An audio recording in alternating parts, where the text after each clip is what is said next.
Good morning class. Today we are going to talk about the origin of mammals. बच्चों आज हम जो है मैमल्स के ओरिजिन के बारे में जो है डिस्कस करेंगे, देखेंगे उनके एंसेस्टर्स कौन से थे और किन एंसेस्टर से जो है इनका इवोल्यूशन हुआ है। तो चलिए बच्चों शुरू करते हैं। तो सबसे पहले बात करी जाती है एम्फीबियन एंसेस्ट्री की। माना जाता है कि इनकी जो एंसेस्टर्स थे मतलब ये एम्फीबिया से इवॉल्व हुए हैं। It was TH. हक्सले एक जो है वैज्ञानिक थे 1880 में जो है जिन्होंने वो advocated amphibian ancestry of mammals. तो उन्होंने जो है क्या वक्तव्य कहा कि जो मैमल्स है उनका जो विकास है वो एम्फीबिया से हुआ है, मतलब उनके जो एंसेस्टर्स हैं वो एम्फीबिया है। Since there are two occipital condyles in the skulls of both amphibia and mammalia and the presence of left aortic arch in mammals। तो इनका कहना था क्योंकि दोनों में जो है दो occipital condyles पाए जाते हैं स्कल्स में, एम्फीबिया की और मैमेलिया की। साथ ही साथ इन्होंने कहा कि इनमें दोनों में जो है लेफ्ट ऑर्टिक आर्च की जो है प्रेजेंस होती है।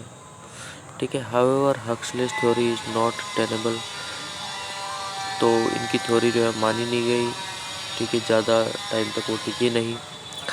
Because condyles are derived from the exo occipitals in amphibia but from basio occipital in mammalia. तो क्योंकि इसका कारण यह था कि जो कॉन्डाइल्स है, अगर हम एम्फीबिया की बात करें तो उसमें जो है एक्जो ऑक्सीपिटल से इवॉल्व हुए हैं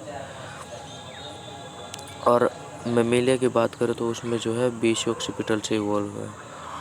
इसके अलावा apart from this the two classes have different modes of life and display many fundamental differences.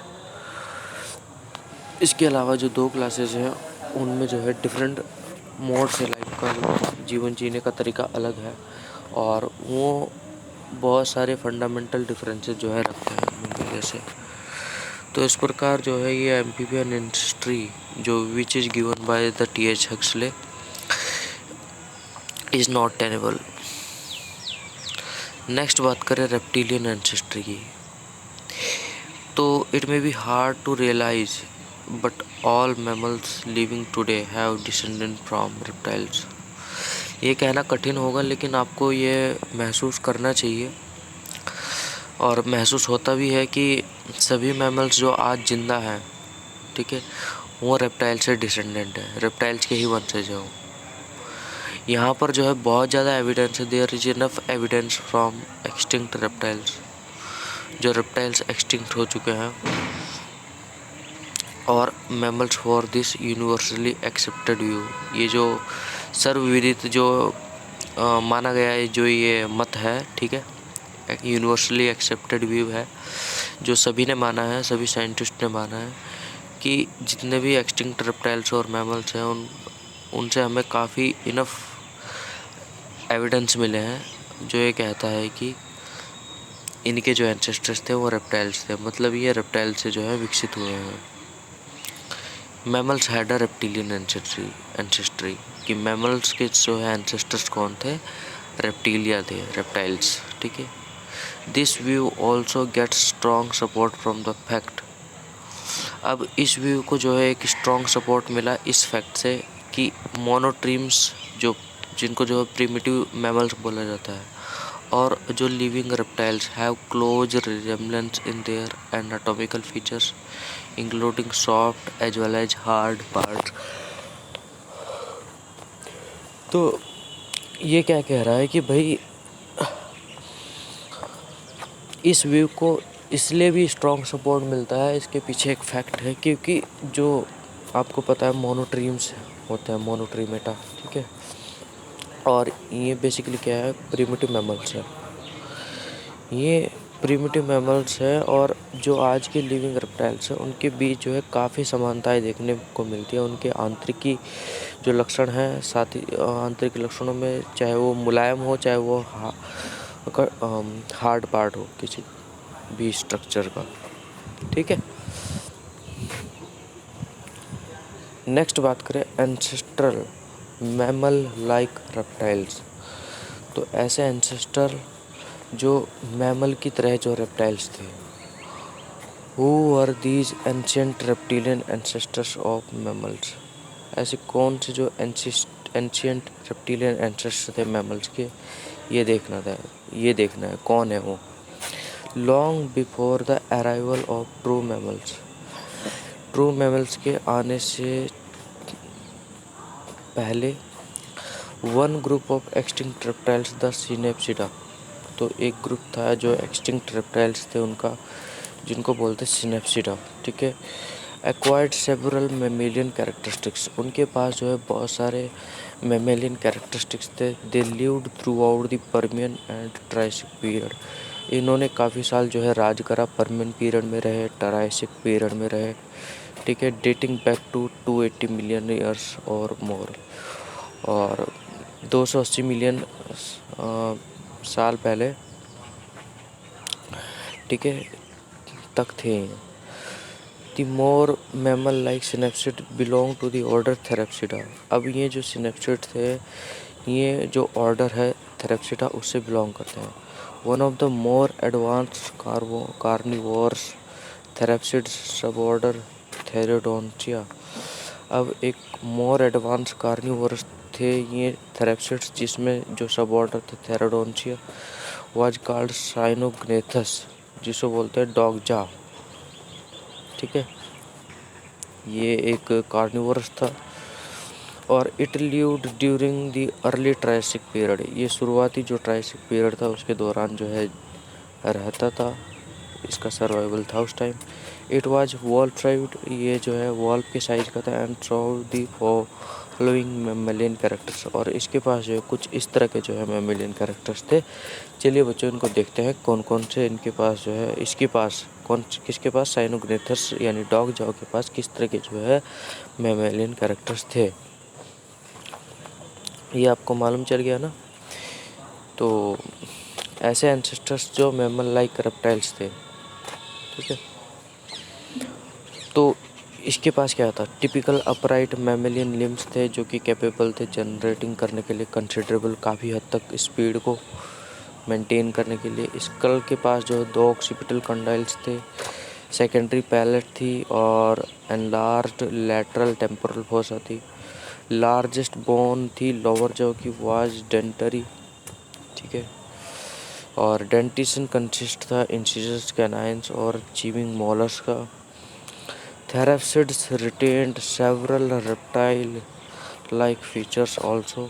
तो जो थेरेप्सिड थे मतलब साइनोग्नेथस, उनके पास रेप्टाइल लाइक फीचर्स भी थे, रेप्टाइल के लक्षण भी थे। Their skull was intermediate between that of reptiles and mammals. तो इनकी जो स्कल थी वो भी हम ये मान सकते हैं कि इंटरमीडिएट थी रेप्टाइल्स और मैमल्स की। हैविंग स्मॉल क्रेनियम थी इनकी, पैराइटल फोरामेन थी इनके पास, सिंगल मीडियन ईयर बोन थी, रिड्यूस्ड क्वाड्रेट था और क्वाड्रेटो जुगल था इनके पास, बहुत सारे लोअर जॉ बोन्स थी एक्सेट्रा। ठीक है, it is also not known whether therapsid were warm blooded. अभी तक ये नहीं जाना गया है कि जो थेरेप्सिड थे वो वार्म ब्लडेड थे या नहीं थे। ठीक है, had hairs instead of scales, इनके पास हेयर्स थे स्केल्स की जगह पर। मतलब आपको पता है ना कि रेप्टाइल्स में जो है उनकी बॉडी के ऊपर जो है स्केल्स होते हैं, लेकिन इनके पास क्या थे, हेयर्स थे, जो कि एक मैमल का कैरेक्टर है। ठीक है, आपको लगता है कि बाल जो है व्यर्थ है, लेकिन ये जो है मैमल का एक हम कह सकते हैं बहुत ही अच्छा कैरेक्टर है। ठीक है, एंड नर्स्ड देयर यंग, और अपने बच्चों को ही वो पालते भी थे। They were not necessarily the direct ancestors of present day mammal. ये आवश्यकता नहीं है कि ये जो है डायरेक्ट एंसेस्टर्स थे जो आज के जो जीवित जो मैमल्स, मतलब ये हम कह नहीं सकते हैं कि ये जो है डायरेक्ट एंसेस्टर्स थे। हो सकता है कि इनके बीच में कोई कड़ी हो। ठीक है, अब बात करते हैं फर्स्ट ट्रू मैमल्स की। ठीक है, पहला जो ट्रू मैमल्स था, फॉसिल रिमेन्स जो जीवाश्म जो बचे हुए हैं, ठीक है, मेनली टीथ और जॉज के, रिवील करते हैं कि little about the first true mammals.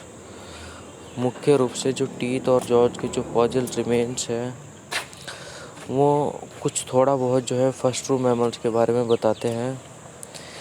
They were mostly tiny creatures. ये जो है ऐसा माना जाता है कि जो मैमल्स थे वो मोस्टली टाइनी क्रीचर्स थे, छोटे जीव थे। No bigger than rats and mites. मतलब आप इनको जो है माइस और जो है रैट से जो है इनकी तुलना कर सकते हो कि जो मैमल्स थे, मतलब हमारे जो पूर्वज थे वो रैट्स और माइस के जो है साइज के थे, कुछ इसी तरह के। ठीक है,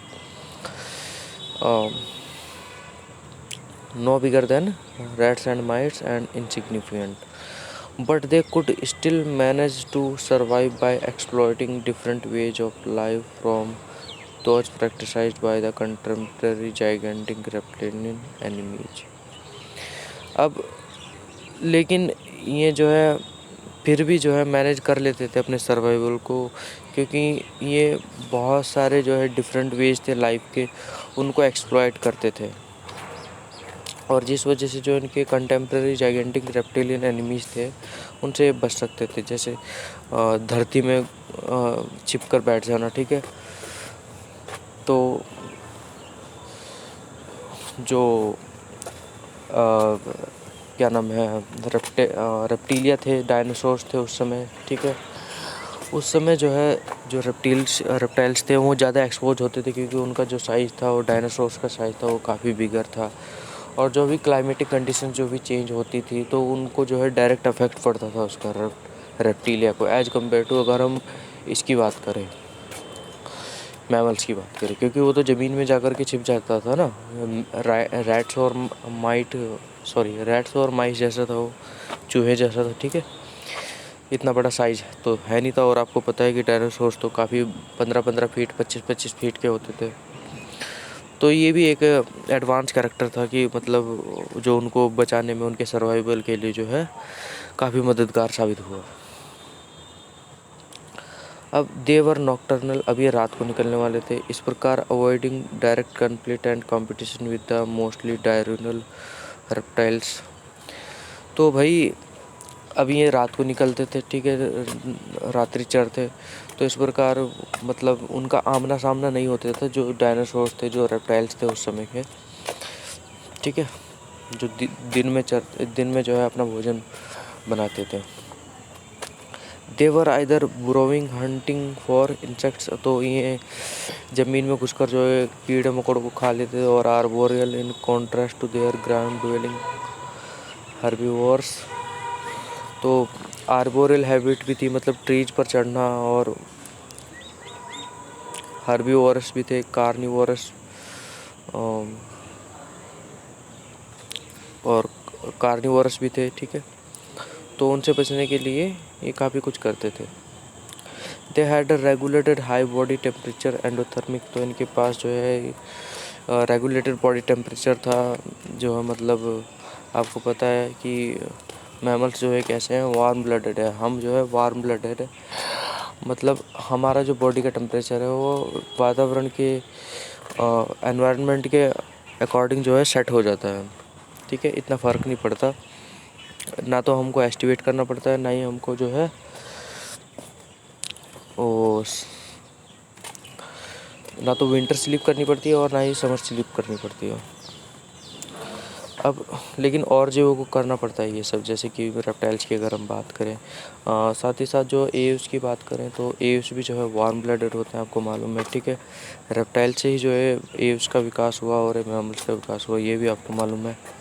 ठीक है, तो हम यही बात कर रहे हैं कि they had a regulated high body temperature endothermic, Harry integument था इनका, बालों वाला इंटेगुमेंट था जो इनकी स्किन थी, उसके ऊपर हेयर थे। And probably carried there young in pouches for further development, और अपने जो बच्चे थे उनको जो है पाउच में जो है रखते थे ये इनको ताकि उसका फर्दर डेवलपमेंट हो, ठीक है, आफ्टर बर्थ के बाद, एंड सेफ्टी के लिए, ताकि उनको कोई एनिमीज हार्म ना करे, इनके बच्चे बचे रहे, इनका वंश जो है चलता रहे, ठीक है बच्चा। They were endowed with larger brains and greater intelligence. अब इनके पास जो है रेप्टाइल्स की अपेक्षा ज़्यादा दिमाग था, ठीक है, बड़ा ब्रेन्स था और ग्रेटर इंटेलिजेंस थी, बुद्धिमत्ता ज़्यादा थी इनमें चीज़ों को परखने की, ठीक है, अपने शिकार से बचने की।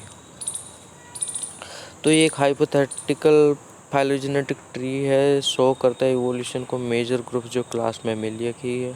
तो मैमल लाइक रेप्टाइल्स थेरेप्सिड्स थे, एंसेस्टर्स टू मैमल्स, जो कि एंसेस्टर्स हैं मैमल्स के, ठीक है। इसी से जो है प्रोटोथीरिया मोनोट्रीम्स जैसे कि स्पाइनी एंटीटर, और इसी से जो है मेटाथीरिया यानी मार्सुपियल्स बने, ठीक है। जैसे कि डक बिल्ड प्लेटिपस है ये प्रोटोथीरियम में, मेटाथीरियम में आपका मार्सुपियल्स जो पाउच रखते हैं, जैसे कि टास्मानियन वॉल्फ और कंगारू इसका बेस्ट एग्जांपल है।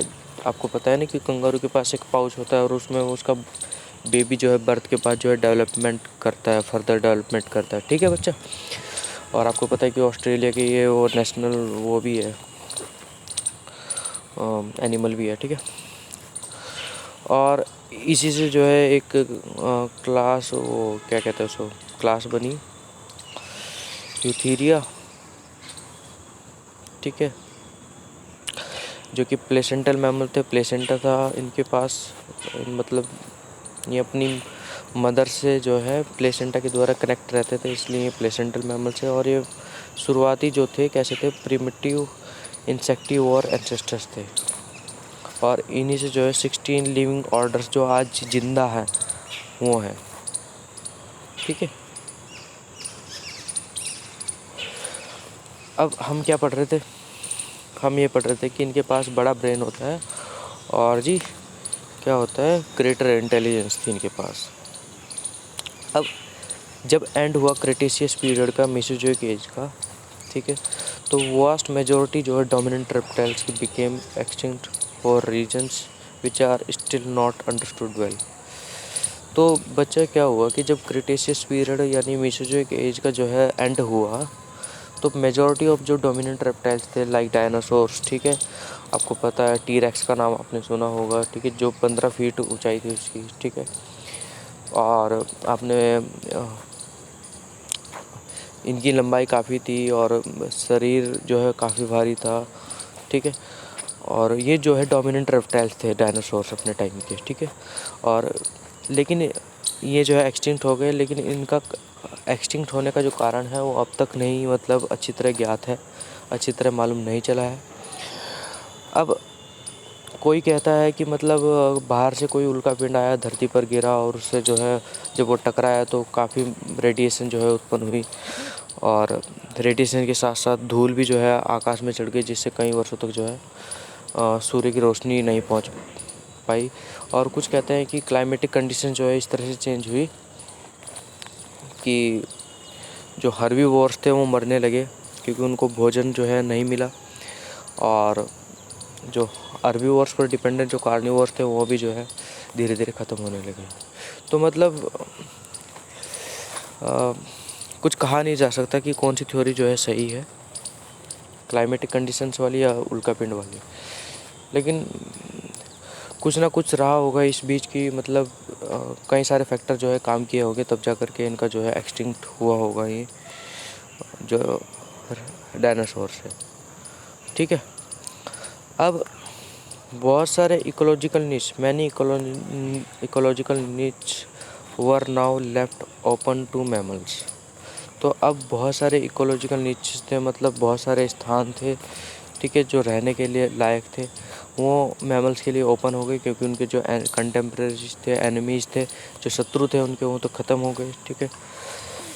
वो started their great adaptive radiation, और इसी तरह से इनका जो है एडेप्टिव रेडिएशन मतलब डाइवर्जेंट इवोल्यूशन हुआ, ये हर दिशाओं में फैल गए, हर हैबिटेट में रहने लगे, ठीक है।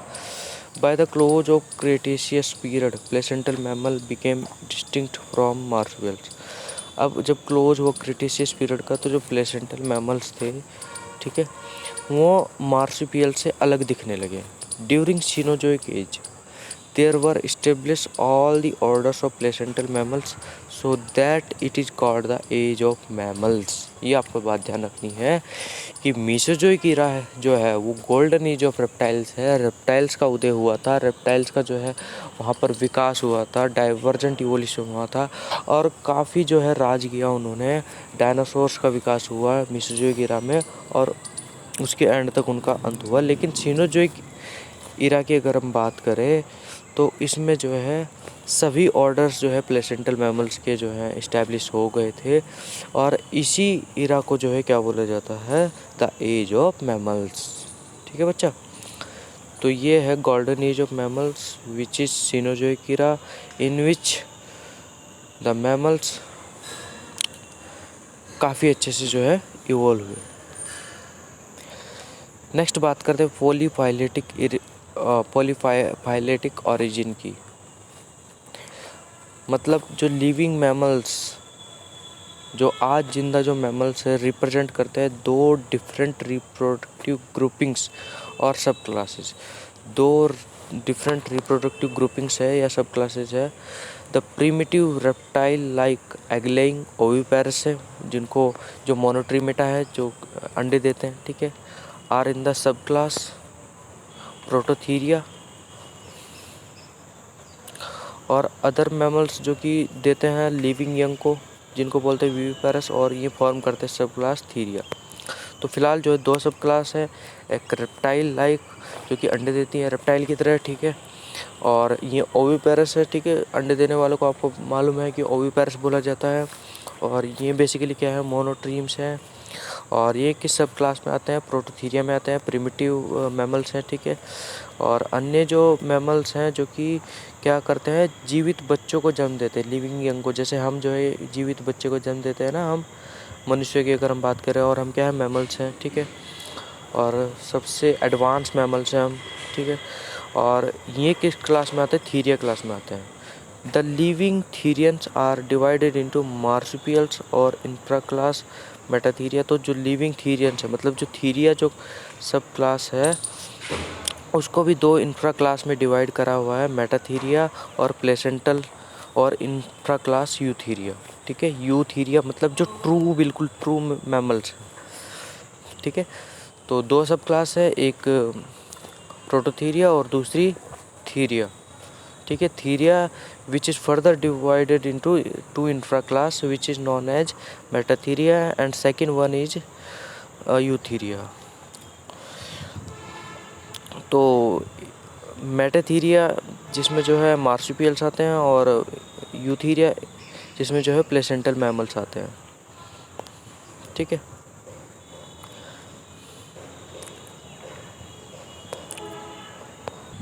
ये समझ में आ गया आपको। अब नेक्स्ट देखते हैं क्या है। तो वाज मैमेलियन इवोल्यूशन मोनोफाइलेटिक और पॉलीफाइलेटिक। अब क्वेश्चन ये उठता है कि क्या मैमेलियन जो इवोल्यूशन था वो मोनोफाइलेटिक था, ठीक है, या फिर पॉलीफाइलेटिक था। क्वेश्चन ये उठता है। Nothing is non about the origin of primitive Prototheria. तो कुछ भी हमें ज्ञात नहीं है प्रिमिटिव प्रोटोथीरिया के ओरिजिन के बारे में। For fossils older than Pleistocene are unknown. तो प्लीस्टोसीन से पहले के जो फॉजिल्स थे वो अननोन है। They have remained primitive probably due to isolation from rest of the world in Australia and New Zealand. ये प्रिमिटिव हैं, ठीक है, प्रोबेबली क्योंकि इनका आइसोलेशन हुआ था रेस्ट ऑफ द वर्ल्ड से, ठीक है। आपको पता है जो कंगारू जो है बेसिकली ऑस्ट्रेलिया और न्यूजीलैंड में पाया जाता है, ठीक है, और अदर पार्ट्स में वर्ल्ड के आपको देखने को नहीं मिलेगा ये, ठीक है। और ये जो है आपको पता है कि महाद्वीप का जो है ये अलग हुए थे, ठीक है, और फिर जब जा कर के एशिया और ये बने थे, ऑस्ट्रेलिया अलग चला गया था, पहले सभी एक ही थे, ठीक है। ये आपको पढ़ना पड़ेगा तो आपको समझ में आएगा कि क्या हुआ था, ठीक है। तो मैं बता देता हूँ ऊपर से आपको कि ऑस्ट्रेलिया पहले जुड़ा हुआ था और ऑस्ट्रेलिया में जो है बाद में अलग हुआ। तो ये इनका कहने का मतलब ये है कि ये पहले से ही जो है प्रिमिटिव थे, और ये अलग इसलिए है, ये सबसे अलग इसलिए दिखते हैं क्योंकि इनका जो आइसोलेशन हो चुका था रेस्ट ऑफ द वर्ल्ड से, और ऑस्ट्रेलिया अलग चला गया था। ऑस्ट्रेलिया और न्यूजीलैंड में आपको देखने को मिलेंगे कंगारू, आपको पता भी है, ठीक है। ड्यूरिंग जुरासिक पीरियड के दौरान जब डायनासोर्स जो है काफ़ी फले फूले थे, there were at least 5 establish orders of mammals. तो इनका कहना है कि भाई जुरासिक पीरियड के दौरान भी ना, जब डायनासोर्स थे तब भी जो है 5 ऐसे जो है इस्टेब्लिश ऑर्डर्स थे मैमल्स के, नाउ ऑल एक्सटिंक्ट, और अब जो है वो सारे एक्सटिंक्ट हो चुके हैं। According to the phylogeny given in figure 14, जो फाइलोजेनी दिखाई गई है फिगर 14 में, जो ओरिजिन है मैमल्स का इज पॉलीफाइलेटिक है।